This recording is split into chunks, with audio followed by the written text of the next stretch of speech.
నెల్లూరు నుంచి మాజీ మంత్రి కాకాని గోవర్ధన్ మాట్లాడుతున్నారు. ఇప్పుడు లైవ్ చూద్దాం. చూపించేటువంటి వ్యక్తులు, ఇలా మాట్లాడించేటువంటి వ్యక్తులు కోసి కూరగాయలు పెట్టాలా వద్దా, కోసి ఊరగాయ పెట్టాలా వద్దా అనేటువంటి దాని మీద కూడా ఈరోజు ఆలోచించేసేటువంటి పరిస్థితి.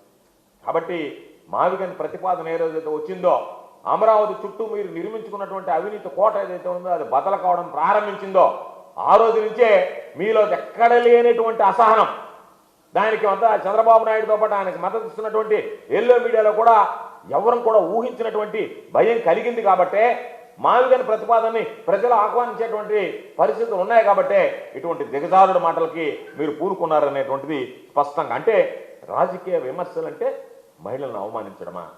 రాజకీయ విమర్శ పేరుతో మీరు మహిళల్ని అవమానించడం కంటే అంతకన్నా నీచమైనటువంటి ప్రవర్తన, నీచమైనటువంటి గుణం, విషయం మరి ఏదన్నా ఉంటుందనేటువంటిది మీరు మాట్లాడించే ముందు ఒక్కసారి ఆలోచన చేస్తే బాగుంటుంది.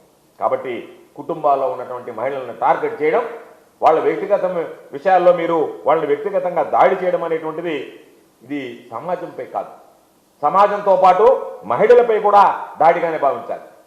సమాజంపై దాడితో పాటు ఇది మహిళలపై దాడిగా కూడా భావించాల్సినటువంటి, అంటే మీ సిద్ధాంతం మీరు మాట్లాడితే చివరికి మీ కుటుంబ సభ్యుల మీద కూడా, మీ సొంత విషయాల్లో కూడా, మీ వ్యక్తిగత విషయాల్లో కూడా, మీకు సంబంధించినటువంటి మీ భార్యల మీద కూడా, మీకు సంబంధించినటువంటి మహిళల మీద కూడా మేము దాడి చేస్తాము, మా విధానం అది అని చెప్పి రాధాకృష్ణ మాట్లాడదలుచుకున్నాడా, చెప్పదలుచుకున్నాడా? ఇది జర్నలిజం అంటారా? ఇది బ్రోకరిజం అంటారా? దీన్ని జర్నలిజం అనరే, ఎవరైనా సరే దీన్ని బ్రోకరిజం అంటారే. ఇది ఒక పక్క అజెండాతో నడిచేటువంటి దోషణ రాజకీయాలు కాదా? చంద్రబాబు ఆదేశాలతో మీరు నడిపించేటువంటి కార్యక్రమం కాదా?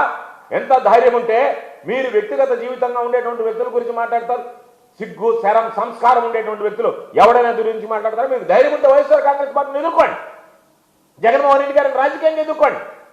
ఈరోజు జగన్మోహన్ రెడ్డి గారిని రాజకీయంగా ఎదుర్కొనేటువంటి దమ్ము లేక, ధైర్యం లేక, జగన్మోహన్ రెడ్డి గారిని చూస్తే భయపడి వైఎస్ఆర్ కాంగ్రెస్ పార్టీ విధానాలు ఈరోజు గతంలో ఏం చేశారు, ఈరోజు ఏ విధంగా ఉంది వైఎస్ఆర్ కాంగ్రెస్ పార్టీ పాలన పట్ల ప్రజలు ఏ విధంగా మాట్లాడుకుంటున్నారు, మిమ్మల్ని ఏ విధంగా చీకొడుతున్నారు కోటాన్ పాలన అనేటువంటిది గమనించిన తర్వాత మరలా తిరిగి వైఎస్ఆర్ కాంగ్రెస్ పార్టీ అధికారంలో రాకపోతుంది, జగన్మోహన్ రెడ్డి గారు ముఖ్యమంత్రి కాబోతున్నాడు.